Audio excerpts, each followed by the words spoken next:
কাজ করতে গেলে প্রথমেই আমার ফোকাসটা থাকে অভিনয়ের উপরে এবং চরিত্রটার সাথে মিশে যেতে পারাটাই সবচেয়ে বড় কথা।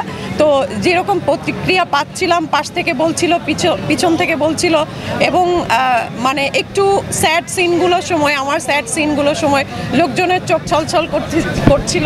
এটা তো একজন আর্টিস্ট হিসেবে দেখতে পারাটা অনেক ভাগ্যের ব্যাপার, ভালো লাগার বিষয়। এত কষ্ট করি দর্শকের এতটুকু রেসপন্স পাওয়ার জন্যই তো সেই জায়গা থেকে আমরা সার্থক।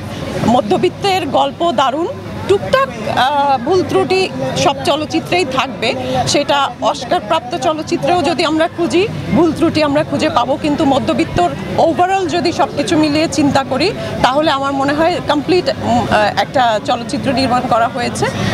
হলে এসে দেখলে আমাদের আশেপাশে যেহেতু মধ্যবিত্তের সংখ্যাই বেশি, তারা এই চলচ্চিত্রটি দেখলে নিজেদেরকে বিভিন্ন চরিত্রের সাথে মিলাতে পারবে, এতটুকু বলতে পারি। এবং সুন্দর একটি গল্প, সুন্দর কিছু গান, এবং গানগুলো মুগ্ধ করে রাখবে, এবং শুরু থেকে শেষ পর্যন্ত কেউ বোর হয়নি, এনজয় করেছে।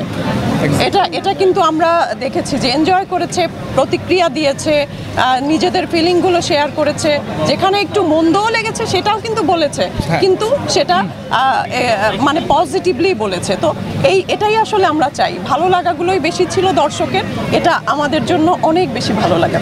শিশিরের প্রথম চলচ্চিত্র নায়িকা হিসেবে আপনাকে পেয়েছে, তাকে কেমন দেখলেন?